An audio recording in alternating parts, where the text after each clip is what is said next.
dagen, 105 dagen om precies te zijn, hebben de Britten, maar de Britten dat waren ook de Canadezen, Nieuw-Zeelanders, Australiërs, Schotten, Ieren, hadden een terreinwinst op het maximale punt van 8 kilometer bereikt.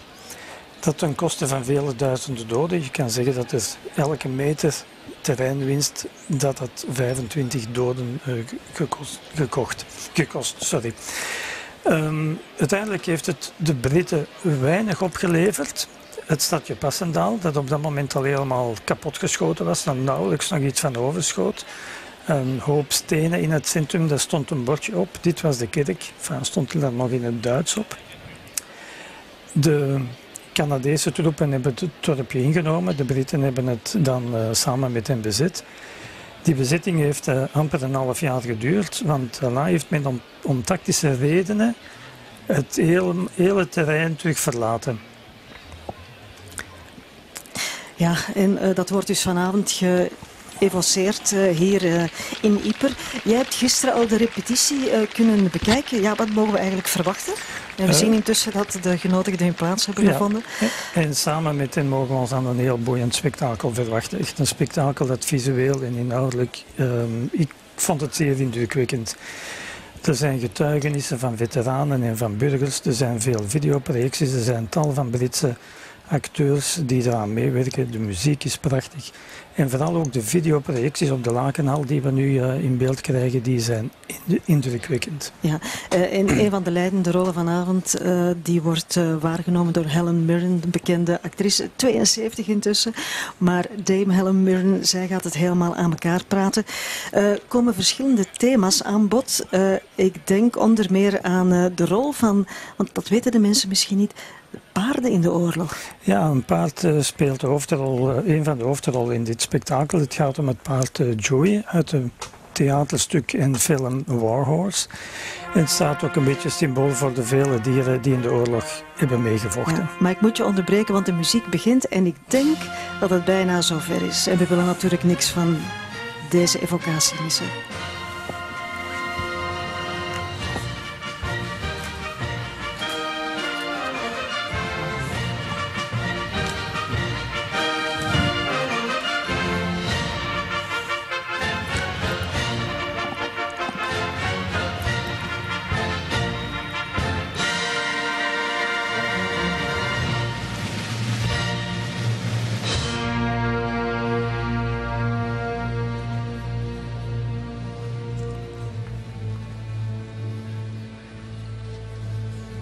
In Flanders fields, the poppies blow between the crosses, row on row that mark our place.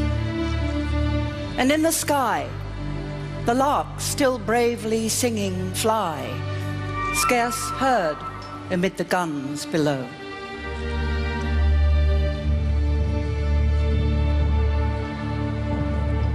We are the dead.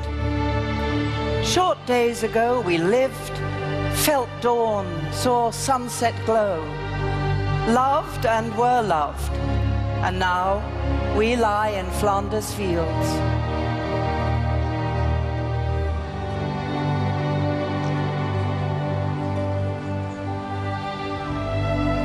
Take up our quarrel with the foe. To you from failing hands we throw the torch. Be yours to hold it high. If ye break faith with us who die, we shall not sleep, though poppies grow in Flanders field.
Passchendaele was remembered by many soldiers as the most horrific battle of the First World War.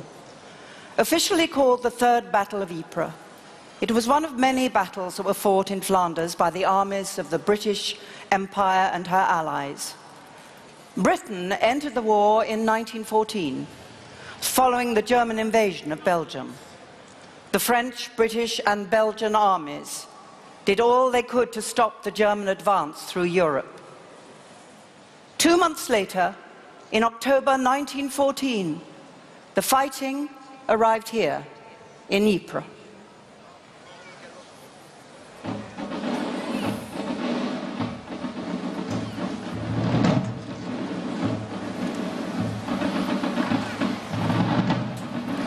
From the diary of Pastor van Wallichem, 13th of October 1914.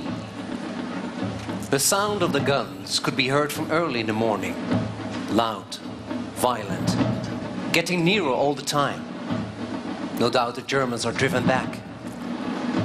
At about 7:30 in the morning, a dozen German soldiers entered the village. They had a careful look around and then departed as quickly as they had come. Half an hour later, 3 armored cars arrived. Everyone was saying, "The Germans are back!" But they were English and Belgian. What a relief. Later in the afternoon, 150 French soldiers marched past Hallebast. And so, we had seen the troops of 4 different armies in a single day. German, Belgian, English and French.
En dat waren de trommelaars van de Royal Marines.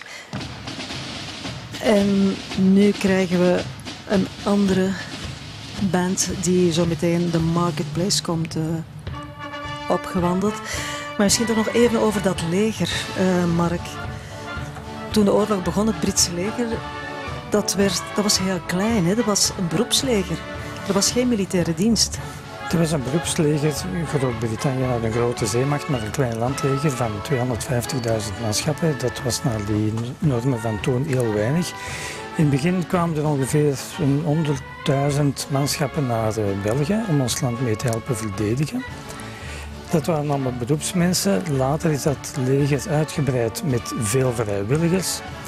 En omdat ook dat nog niet volstond, is dan uiteindelijk de verplichte legerdienst ingevoerd.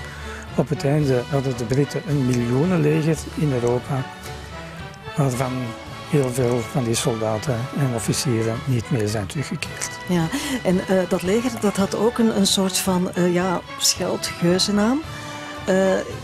Dat werd de Contemptibles genoemd.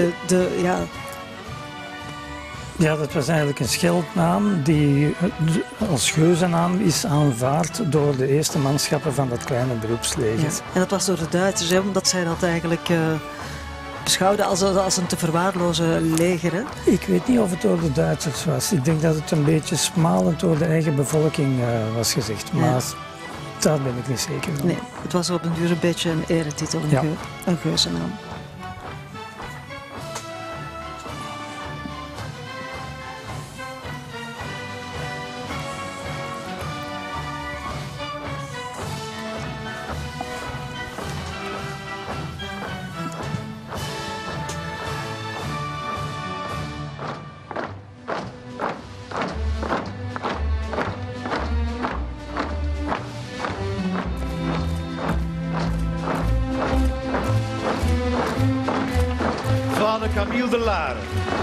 Pastor St. Peter's Parish, Ieper. Wednesday, 14th of October. A powerful British army, about 40,000 men, admirably equipped, took possession of the city. Most were only walking through. Corporal Charlie Park, 2nd Gordon Highlanders, 7th Division. On the 14th of October, the 7th Division, halfway to being convinced that the war would be over before they had participated, came to Ypres. We had marched 103 miles, of which the last 40 miles had been covered in under 40 hours. To the weary British, Ypres seemed as peaceful and welcoming as Lyndhurst after a long march through the New Forest.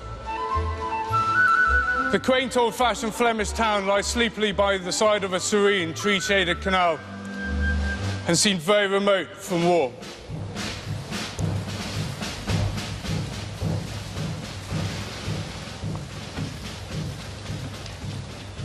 Sister Marie Marguerite, teacher and member of the Sisters of Mary at the La Motte Convent, Ieper. 14th to the 16th October 1914. 250 English soldiers and 60 horses were housed in our convent. Inside the town, there were still a number of British and French soldiers. All the city's ambulances, our school, were full of refugees and represented the saddest of scenes. Oh, how we pitied them. But also sadly, they represented the desolation and destruction of our poor country, Thank you. which only yesterday was so happy and prosperous. Gunner Charlie Burrows, Royal Field Artillery. October 18th, moved off at 4 p.m, past hundreds of refugees.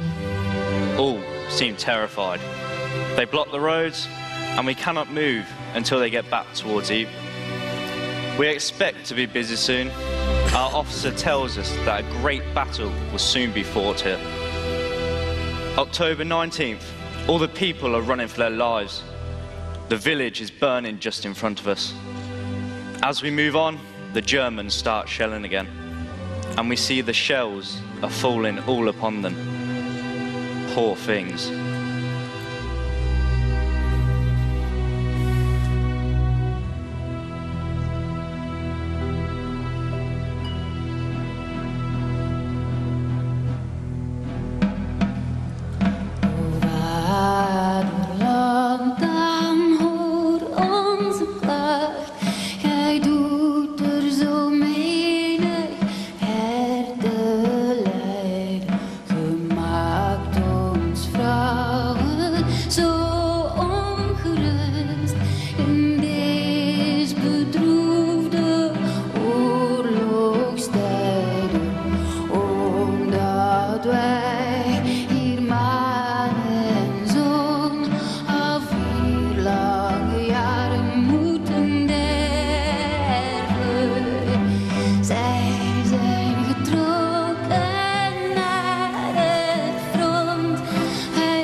Gijke Arnaert herkend van Hoeve Vonnik vroeger. Zij brengt een stuk uit het toneelstuk Nooit brengt oorlog vrede. En dat heet Klaaglied van de vrouwen. In these sad times of war, deprived of husbands, deprived of sons, for forlorn years, they wait at the front while we feel close to death.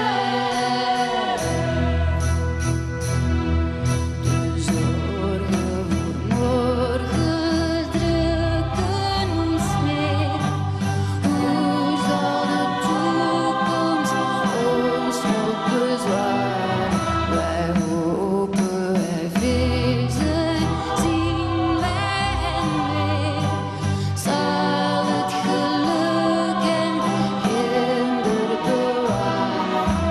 Komt er een einde aan onze smart, aan onze lange bange nachten? Blijft alles duister, blijft alles zwart. Hij alles overleven.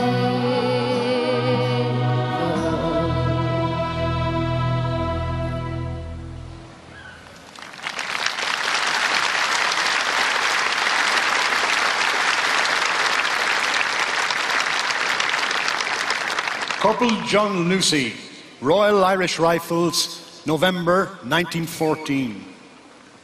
The dwindling regular battalions faced assault after assault. The fighting was tremendous and the slaughter such as none had envisaged. Practically every unit had lost 3/4 of its fighting strength.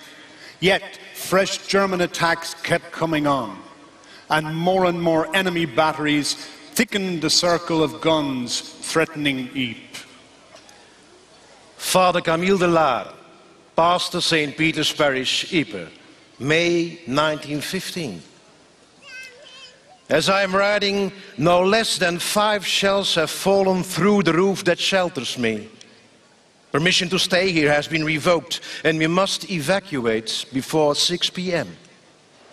The shrapnel is still exploding on the outskirts of the city. 4 horses are bathing in their blood in the market square. We see bloodstains from far away in the Rue du Beurre, but not a soul is alive.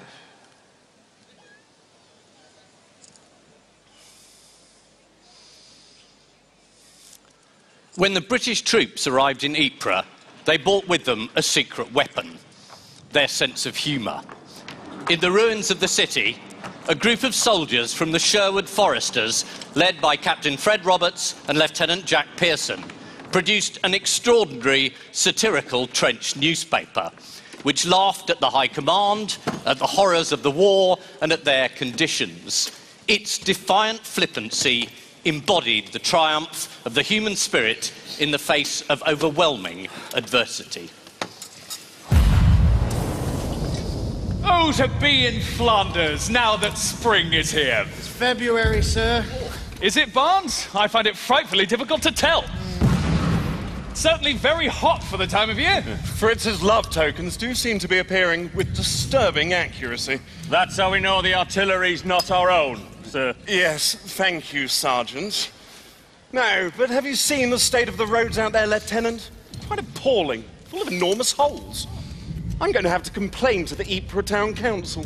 And as for the state of some of the trees... The Bosch gunners use them for target practice, sir. Yes. They're not as popular as they used to be. Oh, shit. Very good, sir. Right, usual drill. Search the place for anything we can use, preferably of the metal or timber variety. Sir, where's this Ypres place everyone keeps talking about? Ypres is what the Belgians call wipers. Ah, right, sir. Funny lot, the Belgians. It's like that Napu rum they have over here. I never seem to get any. Napu is from the French god. Il n'y en a plus. There is no more. Well, why did they just say that, sir? There's nothing here, sir. Napu salvage, sir. Very good, Don. We'll make a supper of you yet. Hey, take a look at this, sir. What the bloody hell is that? Well, that, Barnes, is an Arab. I'm not stupid, Sant. The Arab is an Anglo-American hand-fed platen press. It's a manual pedal-operated printing machine. And it is a work of art. So shall we smash it up? No! Hey. How on earth do you know all this, Tyler? I used to be a printer in Civvy Street, sir. Really? Can you make it work? Well, she's been knocked about a bit. Had some unwelcome visitors, but give it a bit of time, yes, sir. I reckon so. Splendid. Because we're going to borrow it. Isn't that looting, sir? No, it's the temporary requisitioning of civilian facilities for military purposes. Sounds like looting to me. You ever done any journalism, Pearson? Good God, no. Excellent, me neither. Because what we are going to do, boys, is produce a newspaper. Aren't we, Sergeant? If you say so, sir. What, like the Daily Mail? No. I was thinking of something rather more accurate. And what shall we call this publication? The Ypres Times. Huh? Ypres, sir? Oh, it's not going to be in Belgium, is it? We all call it wipers, sir. Yeah. Very well. The Wipers Times. Right. You heard the captain. We have a newspaper to produce. So, will the Wipers Times address the big issues of the war? Of course. We'll write the first thing that comes into our heads and fill the rest with advertisements. There might be a slight problem with potential advertisers, such as, shops, restaurants, theatres, small businesses, etc., etc. What problem? There aren't any. They've all been blown to buggery. Oh, is that anywhere near Popperingy? No, it isn't. You didn't hear that, did you, men? No, sir. But it was most amusing. I'm sure we can find some advertisements. Fred, you are an incorrigible optimist. Optimism. Now, there's a dangerous thing, particularly in a war. Jack, do you suffer from optimism? Men! Are you suffering from optimism? Many are and don't know the telltale signs. Is it serious, Doctor? I just need you to answer a few questions. Do you wake up in the morning feeling all is going well for the Allies? Yes, Doctor. Do you sometimes think the war will end within the next 12 months? Absolutely, Doctor. Do you consider our leaders competent to conduct the war to a successful issue? I should say so, Doctor. Oh, dear. This is the worst case of cheerfulness I've encountered. But don't worry, I'm writing something for you now which should cure you completely. Is it a prescription, Doctor? No, it's your orders. I'm sending you to the front line. Thank you, Doctor.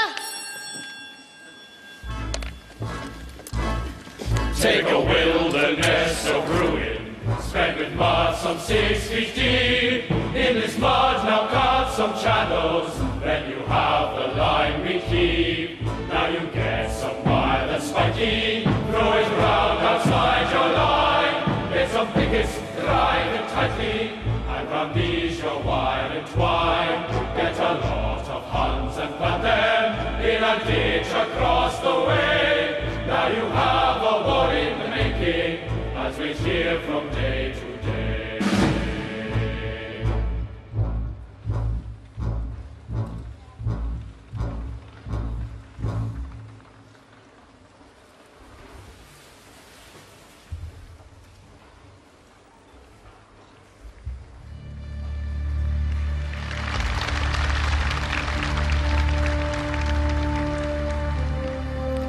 Ypres stood between the German army and the coastal ports.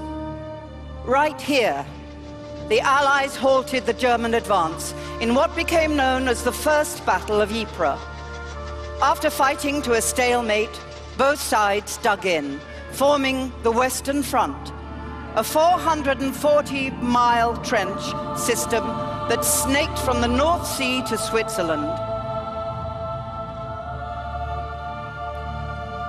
To the east of the city, the German army held the high ground, small hills that dominated the area.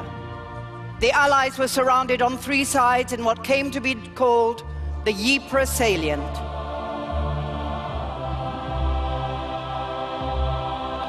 The Second Battle of Ypres in the spring of 1915 saw the German army launch a major gas attack here for the first time.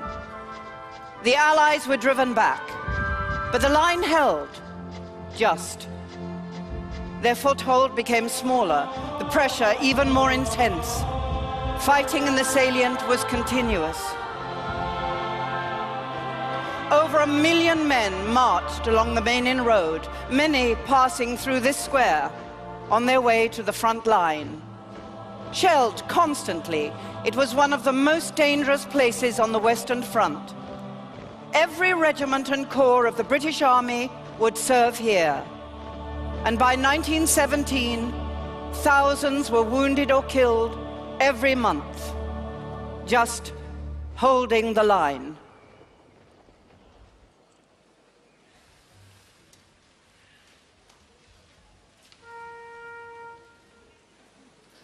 Far, far from Ypres I long to be, where German snipers can't get at me. Damp is my dugout, cold are my feet, waiting for whiz-bangs to send me to sleep.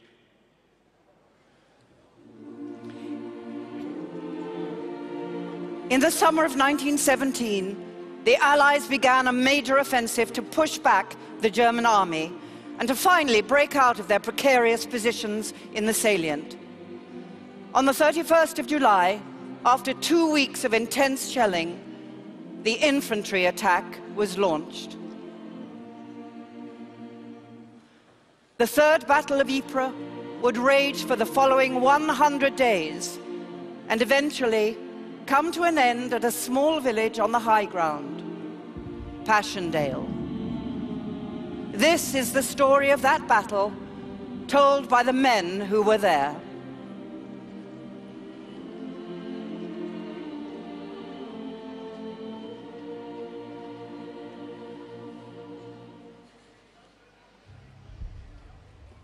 I was 19 years of age. I was in the front line trench at Passendale. Now Passchendaele, when I knew it, was flat. Everything was blown to pieces.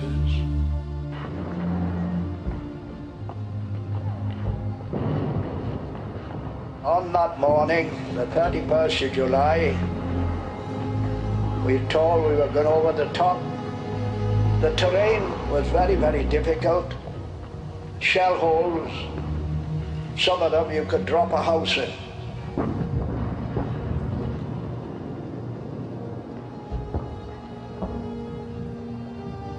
We entered the front line. Shell holes over shell holes, all filled with water. On the other side, there were the snipers, and they were very good marksmen. And the artillery fired at everyone whom they saw in these fields.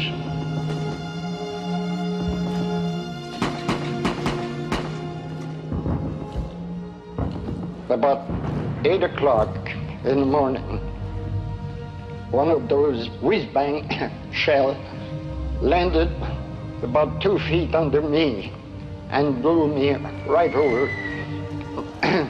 the whole place, and my section was almost buried, but fortunately the shell did not explode, thank God.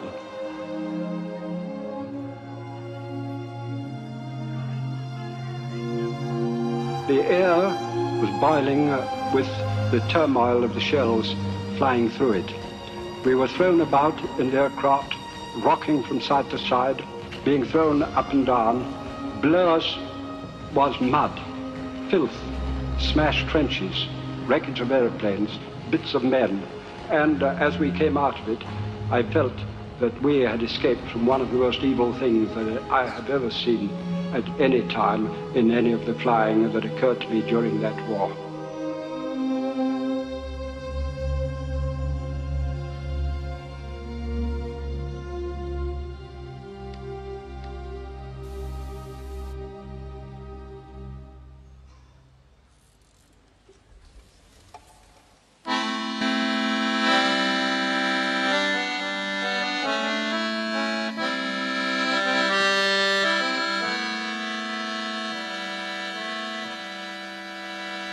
and I'll wager a hat full of guineas against all the songs. Ja, en zo meteen komt de auteur van Woolhouse, een heel succesvolle roman, ook een verfilming is ervan gebeurd en een theatervoorspelling die al jaren in de Londense West End speelt.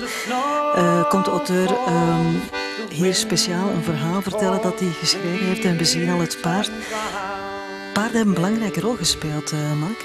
Er waren bijna evenveel paarden als manschappen aan het front. En net zoals de manschappen sneuvelden ze, vochten ze, stierven ze, werden ze gewond en soms, of heel vaak, ook begraven. Ook honden, duiven speelden een belangrijke rol. Een van de duiven kreeg zelfs een militaire onderscheiding. He used to tell me that when he was a little one, he used to get himself in all sorts of trouble. He always said that the worst scrape he got himself into was the First World War. And the worst battle he was in was at Passchendaele. And he was there all because of an horse.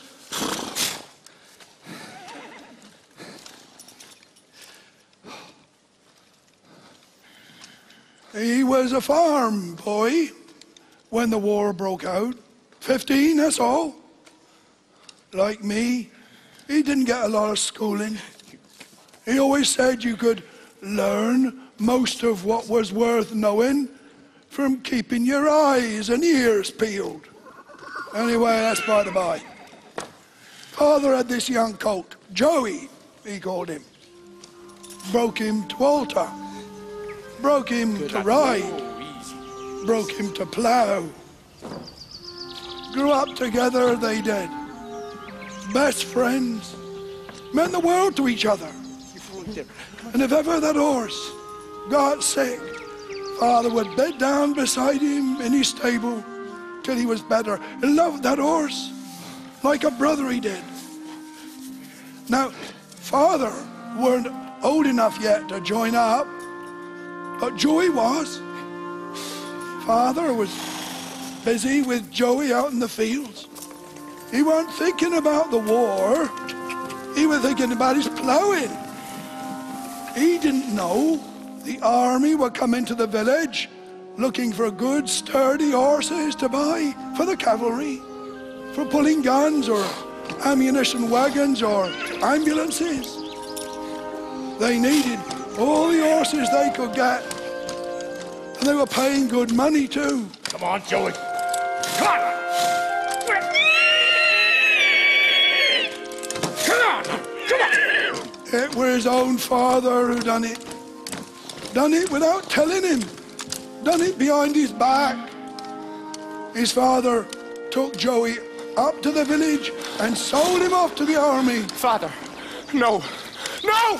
Father! £40 he got for him. Albert squared up to his father and told him just what he thought of him. Said goodbye to his mother and told them he was off to join up to find his Joey and bring him home. Nothing they could say would stop him. Now, there's millions of men over there at the front in Belgium, and millions of horses too. Needle in an haystack, you might think. Father told me, and you'd be right. Just staying alive was the difficult bit. The worst was at the Battle of Passchendaele. He always said that. Hell on earth, he called it. For men and horses both. The horses died just the same way the man did. Shell fire, machine gun fire, barbed wire, and every horse Father saw, dead or alive, he thought it might be his Joey. Then, at first light, one grey, misty morning, Father's on stand 2 in the trenches, on lookout for German attack. And he looks out through the mist, and he sees something moving out there. Not a German, not a cow, but a horse. A horse in no man's land. Well, he never thinks twice. He loves horses, all horses. So he's got to go out there and fetch him in, hasn't he? Quick as a twig, Father is up and over the top and stumbling through the mud towards this horse. Trouble is, there's this German bloke doing just the same thing. And he's waving a white flag. No one shoots. So the two of them, a Fritz and a Tommy, had a nice little chat. So what do we do now? The German spoke a little English. Father didn't know hardly a word of German. We don't want to start a war now, do we? The German bloke laughs, takes a coin out of his pocket, holds it up and says, I have a good idea, Tommy. Let us toss for the horse. You call. Seemed like a fair idea to Father, so he calls. Heads.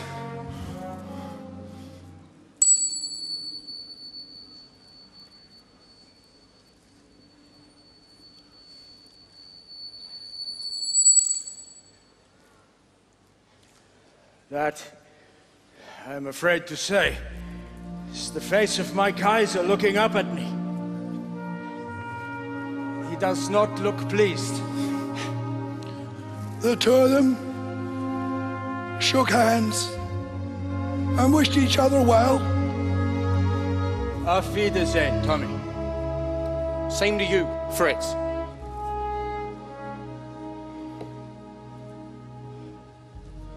So, Father won, and you guessed it. When they got that horse back to the veterinary hospital and cleaned him down, and that took some doing, Father said, it was his Joey standing there. That takes some believing, I know, but it's true enough, I'm telling you. Father always said he and Joey were the lucky ones.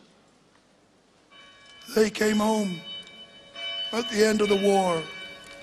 And the whole village was there to meet them. Bells ringing, band playing, flags flying. But all Father could think of, he told me, as they rode up into the village that day were the millions of men and horses on all sides, for whom the bells were not ringing, the band not playing, who were not coming home.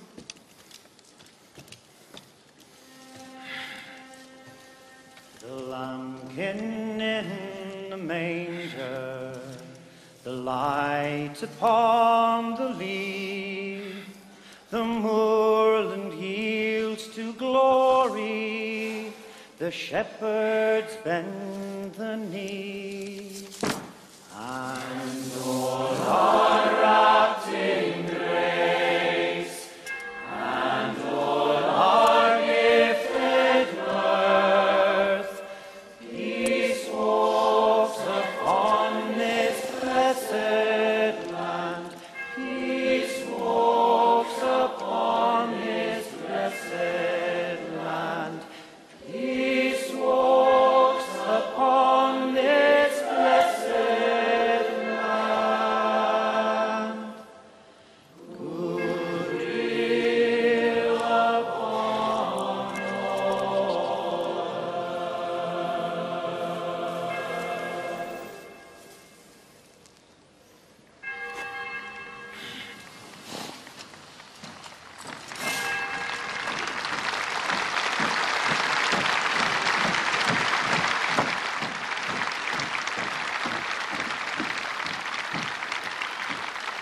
On the second day it began to rain, and rained continuously so that the bog of Passchendaele spread out into a lake.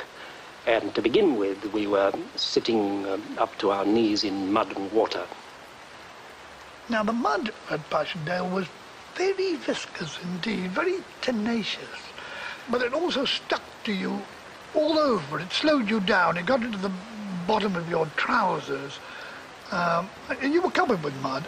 It drew at you, not like a quicksand, but a real monster that sucked at you.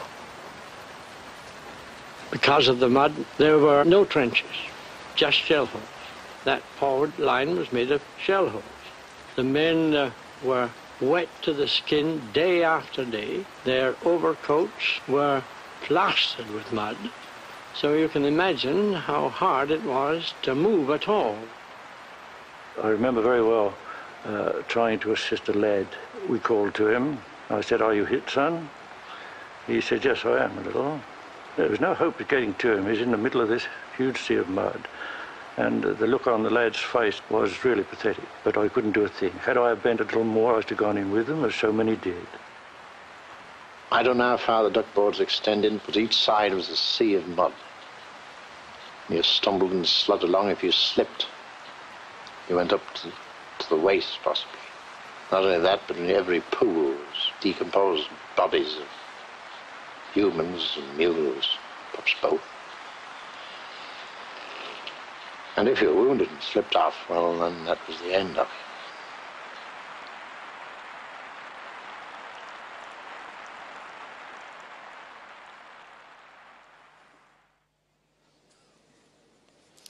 Incredibly, the Ypres Times continued to be produced throughout the war, even though the Sherwood Foresters were involved in the heaviest fighting, with both editors, Roberts and Pearson, winning the Military Cross. Amidst all the carnage, including the Battle of Passchendaele, the paper's mix of subversive humour, silly jokes and poignant poems provided an unlikely but very British form of morale boosting, and the Ypres Times was hugely popular in the trenches. 0-4. So what's the plan, sir? What we've got to do, Jack, is increase the print run, up the cover price, bring in some new writers. You don't think you might be getting rather obsessed with the Ypres Times? Obsessed? I'm not obsessed. Sergeant Tyler? Sir? Any new submissions to the paper? Bleeding hundreds. Excellent. You haven't read them, Fred. Now, please tell me it isn't all poetry. Fine, it isn't all poetry. But that's a lie, it is all poetry. Damn and blast, alert the medical orderlies. We have an outbreak of poetitis. Where's Henderson? Oh, sorry, sir. Call of nature. Number 2 ammo dump. Spare us the detail, Hendo. I'll tell you what, though, that Ypres Times does what it says on the cover. Very handy. Do you ever get used to the noise, Barnsey? It's not so bad. Are you joking? What did you do before you joined up? Worked on a farm. I work down the mines. So this is a picnic. And I was a machine worker digging on the underground. So you won't hear us complaining about the noise. No, I won't, because it's so bloody noisy. Nice one, Dotty. 0-3. So what do you really think of the poetry? I think poetry is essential to the modern battlefield, sir. A bit like mud. If only it were just mud. Yeah, probably better not to dwell on the unmentionables. Best left unsaid. Well, that's why I'd rather think about the paper. You know? It's important to me because... well, because it's not important. Oh dear. You're getting aphoristic. Am I? My apologies. Excuse me for asking, sir, but there's a rumour going round. Is this the big push? I'm afraid such information's a bit hush-hush, Dot. Who on earth told you that? The Germans, sir. They're shouting out across no man's land. Yes, well, perhaps not the best-kept military secret in the history of the British Army. However, I do have some good news, lads. Sir? All you men are to receive chevrons. What's a chevron, sir? It's a small V-shaped piece of coloured cloth, Yates, to be sewn onto your tunic to denote active service overseas. How we've managed to sleep at night without our chevrons is one of the astounding features of the war. If only I got me blooming chevron, sir, I could die happy. 0-2. Rum ration, Sergeant. There's time to give the boys a tot. Yes, sir. Son. Not too young, I'll have his. Yeah, we don't want you incapable, Henderson. How would you tell, sir? Any chance of seconds? No, lad. Bad for your health. Have some water. Water? Water's not for drinking, Sergeant. It's for putting in the radiators of the staff officers' cars. Don't do anything that's risky. Forget the water. Try some whiskey. 1 minute.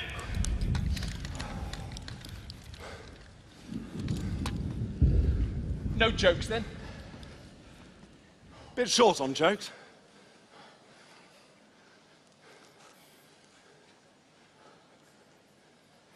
There are various types of courage. There are many kinds of fear. There are many brands of whiskey. There are many makes of beer. There is also rum, which sometimes in our need can help us much. But 'tis whiskey. Whiskey. Whiskey hands the courage which is Dutch. On the signal, company will advance.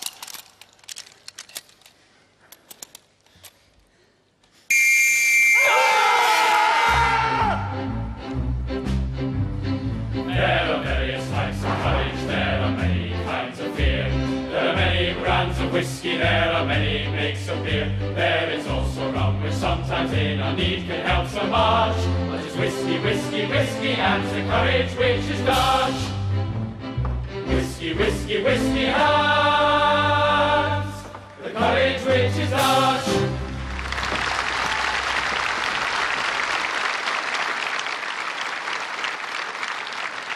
Over the whole of Passchendaele, there was a smell. It was a sweet smell. It was a smell of decaying bodies or decayed bodies, men, mules. Now, you got this smell more strongly and more strongly as you got towards the front line because the shells were churning it up. You see, the ground was full of these dead bodies. And over that was a very strong smell, and if it got stronger, it was dangerous. It was chlorine gas.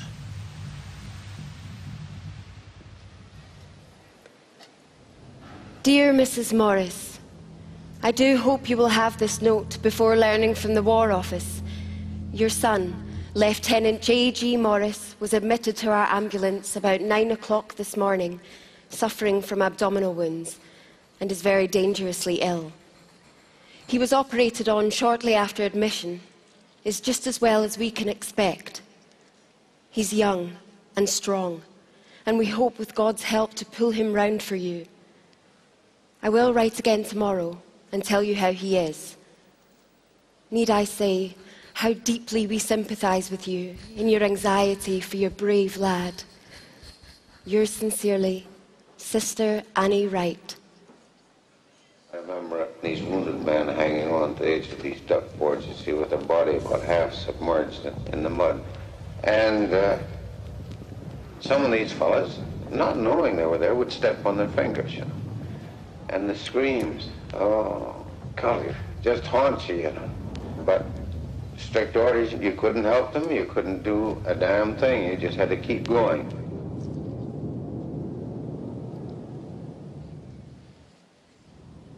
Dear Mrs. Morris, your son, I'm sorry to say, is not nearly so well this morning. He had a very restless night, and his condition causes much anxiety. He does not appear conscious of pain and takes no interest in life. We'll write again tomorrow. I am so sorry for you, so far away from your boy, but we give him all possible care, believe me. Yours sincerely, Annie Wright. I came across a Cornishman. He was ripped from his shoulder to his waist with shrapnel. And directly we got to him, he said, shoot me. Before we could pull a revolver, 30 seconds, he was dead. He just said one word, Mother.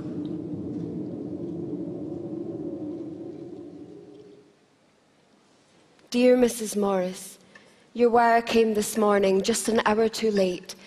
your dear boy having passed peacefully away at 9 o'clock. Sister Rickard was with him. She took this little piece of hair for you. She also put some white flowers in his hands in your name, and she was very, very good to him. It may be of some comfort for you to know he didn't suffer. I cannot tell you how sorry we are not to have been able to save him for you, but really, if you'd only seen how wearied he'd looked, you would not grudge him rest. With deepest sympathy with all his friends, yours sincerely, Annie Wright.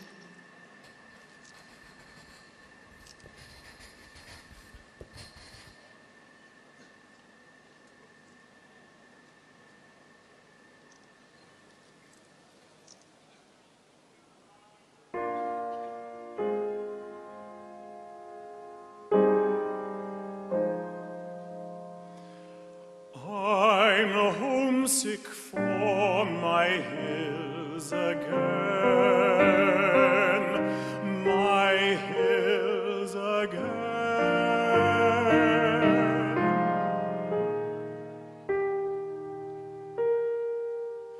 To see above the Severn plain unscabbarded against the sky, the blue high blade of Cotswold lie.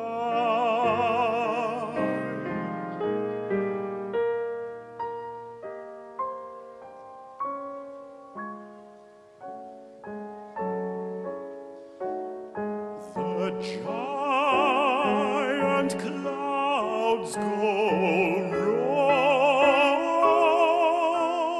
royally by jagged Malvern with a train of shadows.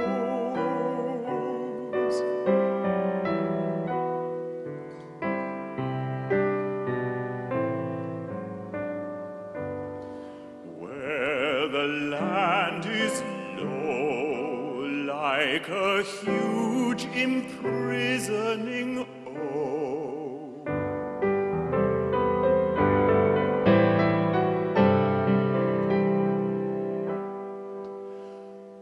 I hear a heart that's sound and high.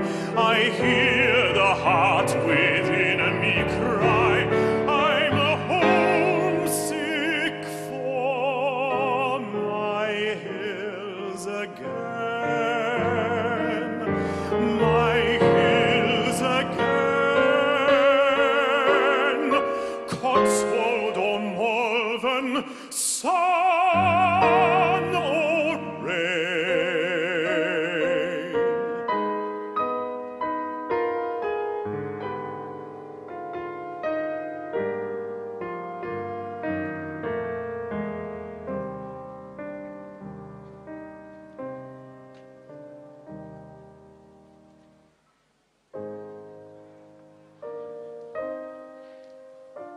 My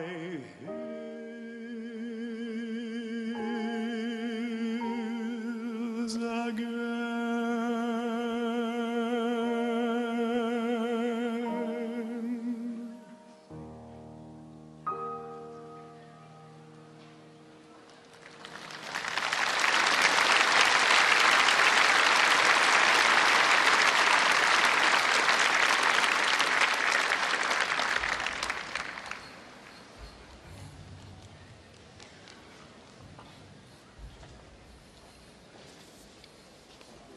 My darling Lizzie, at last I have the opportunity of writing to you a real letter.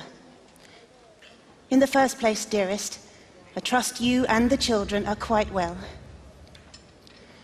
I'm sorry to say that nearly all the boys from the 7th that came out with me have gone under, poor fellows.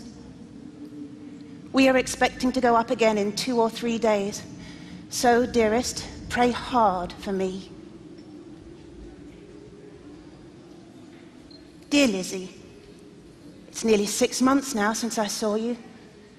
How I long for you and the children. God bless you all. I love you more than ever. I long to take you in my arms again.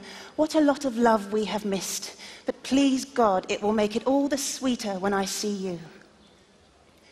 I often take your photo out of my pocket, and I look at your dear face and think of the times we have had together.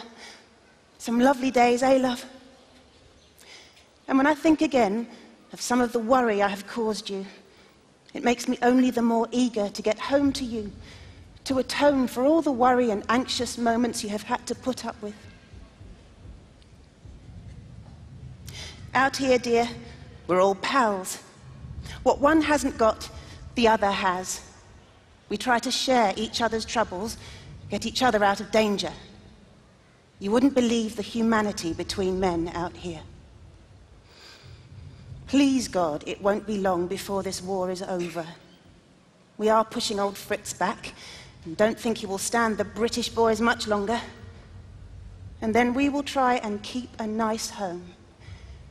I will know the value of one now. Well, darling, I don't think I can say any more at present. Good night, love. God bless you and my children, and may he soon send me back to those I love, is the wish of your faithful husband, Jack.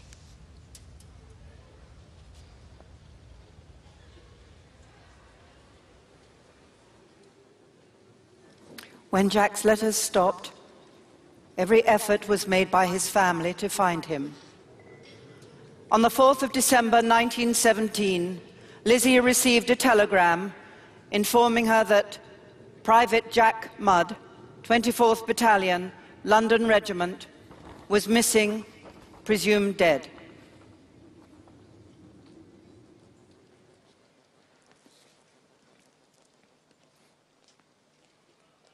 There's no words. There is precious little glamour about modern war seen on the spot. Squalor is its means and destruction its end. Everyone is homeless. And the homeless man, for all his heroic cheerfulness, a most forlorn fellow. And so, here stands Talbot House, a refuge behind the lines, where British soldiers of all ranks can escape. All rank abandon ye who enter here. It was plain that it was up to the chaplains to open a place of their own, an institutional church to provide happiness for men, and also, if possible, a hostel for officers going on leave. And here I am, chaplain to the forces. I am a comic kind of creature in officer's kit, but people are getting used to me and my queer, unmilitary way. My job here is of the kind I more or less understand, i.e. being friendly to all comers without any of the regimental business to bother me. Come along in and have a look around. Don't dally on the doormat, it is a custom to neglect. Here is the entrance hall. On the left hand, its walls are covered with maps, not of the war, but of Blighty. See how the London we love, without knowing it is worn away by the faithful fingers of your fellow citizens. Looking straight through the hall, you catch a glimpse of a well-kept garden where men bask as in St. James's Park. Come into the garden and forget about the war.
Nights are getting very lonely, days are very long.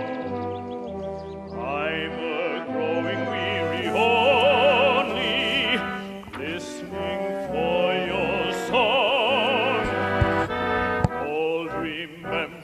are thronging through my memory, thronging till it seems the world is full of dreams, just to call you back to me. There's a long, long trail a-winding into the land of... Ja, en dit is het soort liedjes dat gezongen werd in Talbot House. Dat was een belangrijke plek om het moreel van de mannen hoog te houden, Mark. Ja, Talbot House was een oase voor de manschappen. Er was een mooie tuin en er was al een unicum in dat oorlogslandschap. Er was ook een concerthal waar theatervoorstellingen en liedjesavonden. En dit gebeurde en dit waren de liederen die in de oorlog gecomponeerd zijn en die daar ook gezongen werden. Het eerste lied was pseudo-optimistisch, maar het zit vol met ironie. In dit lied dat brengt een realistischer beeld van de oorlog, de heimwee van de soldaten, het eindeloos wachten op een mooiere toekomst.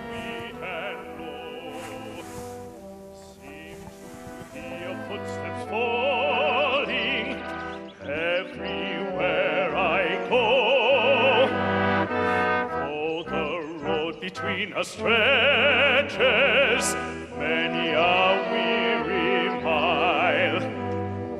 Somehow I forget that you're not with me yet. When I think I see you smile, there's a long, long trail winding into the land of my dreams, where the nightingales are singing.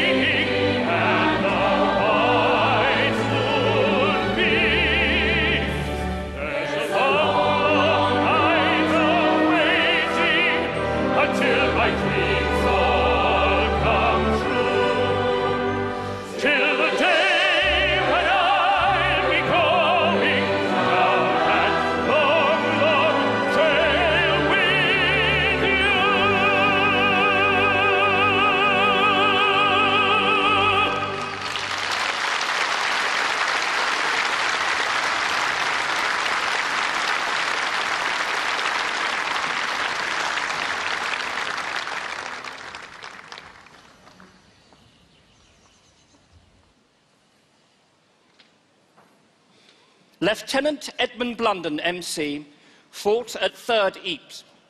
He would later recall vividly entertainment behind the lines in his poem, Concert Party, Bussenboom.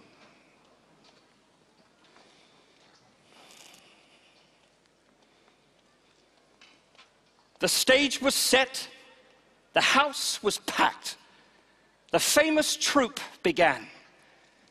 Our laughter thundered act by act, time light as sunbeams ran. Dance sprang and spun and neared and fled. Jest chirped at gayest pitch. Rhythm dazzled, action sped, most comically rich. With generals and lame privates both, such charms worked wonders. Till the show was over. Lagging loath, we faced the sunset chill. And standing on the sandy way, with the cracked church peering past, we heard another matinee. We heard the maniac blast of barrage south by St. Eloi, and the red lights flaming there, called madness. Come, my bonny boy, and dance to the latest air. To this new concert, white we stood, cold certainly held our breath, while men in tunnels below Larch Wood were kicking men to death.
By the end of 1917, the city of Ypres was in ruins, and the magnificent cloth hall reduced to rubble.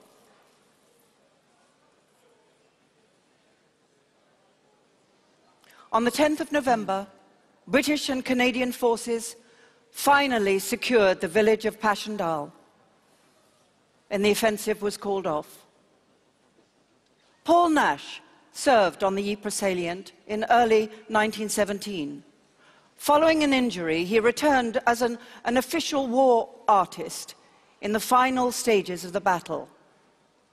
On the 13th of November 1917, he wrote home to his wife, Margaret. I have just returned last night from a visit to brigade headquarters up the line, and I shall not forget it as long as I live. I have seen the most frightful nightmare of a country more conceived by Dante or Poe than by nature. It's unspeakable, utterly indescribable. In the 15 drawings I have made, I may give you some idea of its horror, but only in being in it and of it can ever make you sensible of its dreadful nature and of what our men have to face.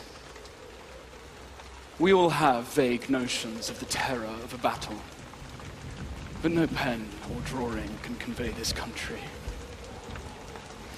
The rain drives on. The stinking mud becomes more evilly yellow. The shell holes fill up with green-white water. The roads and tracks are covered in inches of slime.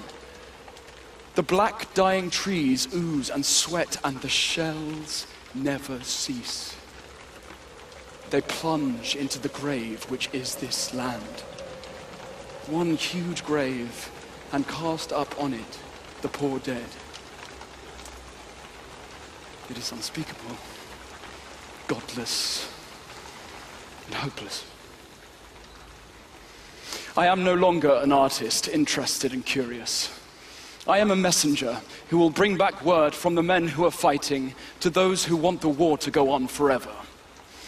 Feeble, inarticulate will be my message, but it will have a bitter truth, and may it burn their lousy souls.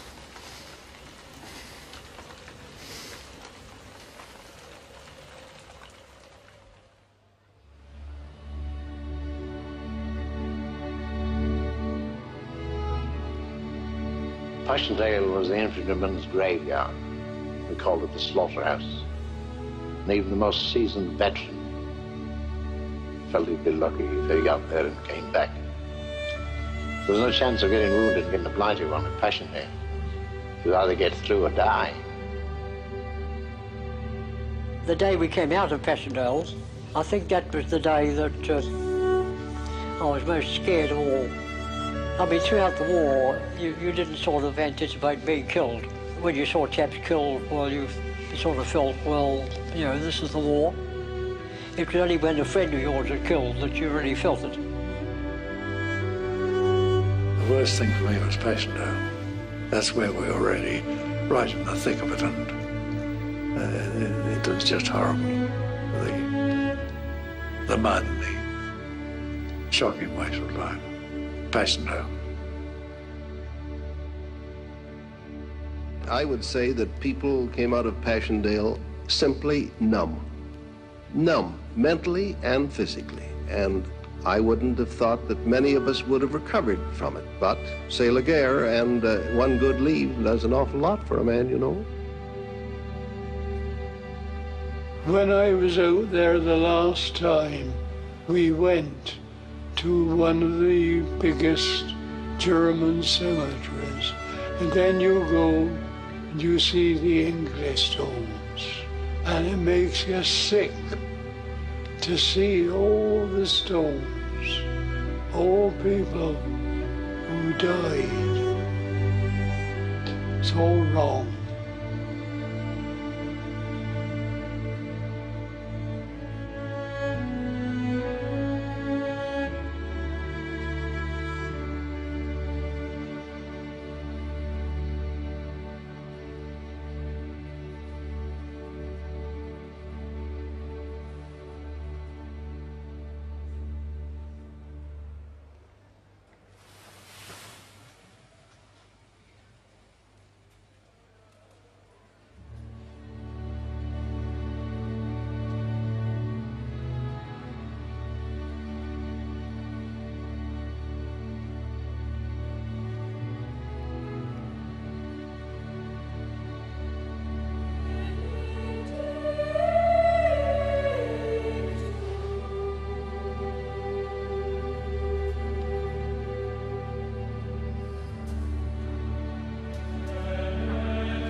Ja, en met het muziek van de doedelzakken komt er een einde aan deze toch wel indrukwekkende evocatie.